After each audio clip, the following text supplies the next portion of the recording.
Bonjour, OGN, pour la chaîne OG Watches. Je sais que ça fait un moment qu'il n'y a pas eu de vidéo, mais que voulez-vous, ainsi va la vie. On se retrouve aujourd'hui pour la présentation de deux pièces incroyables, et je suis très content de pouvoir vous les présenter. Déjà parce que j'ai eu un mal fou à pouvoir assembler ce duo, puis parce que ça me permet de faire ma première vidéo sur le vintage. Ici, nous avons deux Omega Vintage de 1981, une Omega Black Tulip et une Omega Golden Tulip, aussi appelée Omega Cermet, qui fait référence au matériau de fabrication, la céramique. 300 exemplaires de chaque de produits à l'époque. Autant dire qu'aujourd'hui, en 2023, il en reste que très peu en circulation. Il en existe aussi quelques versions pour femmes, en 26 mm, sans savoir si elles sont comptées dans ces 300 exemplaires. A vrai dire, ces deux modèles sont tellement rares qu'il est très difficile de trouver des informations sur ces derniers. Et si vous trouvez le design de cette montre incroyable, c'est tout simplement parce qu'il a été conçu par le génie Gérald Genta, un horloger et artiste suisse. Il a conçu et dessiné des montres pour les plus grands noms de l'horlogerie de luxe moderne, comme IWC, Omega, Universal Genève, Patek Philippe ou encore Audemars Piguet.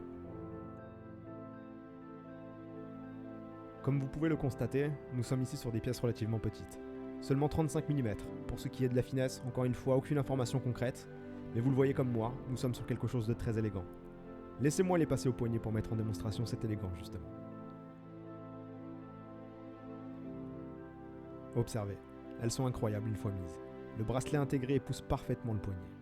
La finesse du boîtier qui rend la montre extrêmement confortable et légère. Et sans parler du rendu de la céramique absolument époustouflant.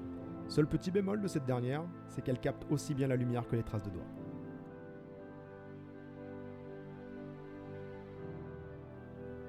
Le cadran quant à lui est typique de la gamme Seamaster. On retrouve ces petites vaguelettes du plus bel effet. À midi, le logo Omega qui est peint, classique pour l'époque. À 3h, un guichet date parfaitement intégré. Et à 6h, la mention Seamaster Quartz. Car oui, ce ne sont pas des montres automatiques. En effet, ces deux montres ont été produites durant la crise du quartz, qui a commencé en 1970 jusqu'au début des années 80.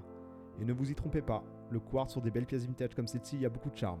En lien avec le contexte de l'époque, je trouve cela parfait.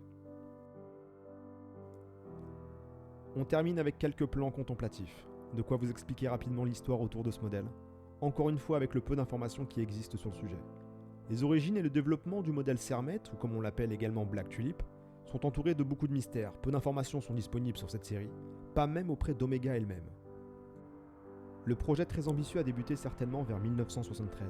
Ce que l'on peut extrapoler à partir d'informations connues, c'est qu'Omega, en collaboration avec Tissot, associé sous la société mère SSIH, Société suisse pour l'industrie horlogère, a cherché à fabriquer un modèle électronique de haute qualité en utilisant des matériaux de boîtier tels que le carbure de tungstène. Le modèle Omega Cermet, faisant partie de la ligne Seamaster, a été édité en 1981. Elle était équipée du calibre 1420 et possédait un boîtier et des éléments de bracelet en cermet. Le modèle Omega Cermet était difficile et coûteux à produire. Il n'était fabriqué que sur demande et coûtait 1 500 €, soit 5 fois le prix du modèle Speedmaster, environ 350 € à l'époque. Il est disponible en deux versions, une version noire et une version dorée. On estime qu'au total seulement 600 pièces ont été réalisées pour les versions masculines. C'était un plaisir de vous retrouver pour cette vidéo. J'espère qu'elle vous aura plu. Si c'est le cas, un petit commentaire et un pouce bleu est toujours apprécié. De plus en plus, je m'intéresse au vintage. C'est un monde passionnant et si j'ai un conseil à vous donner, ça serait de vous y intéresser également. On essaye de se donner rendez-vous pour une prochaine vidéo. J'ai encore quelques belles pièces sous le coude à vous présenter. D'ici là, évitez d'être en retard.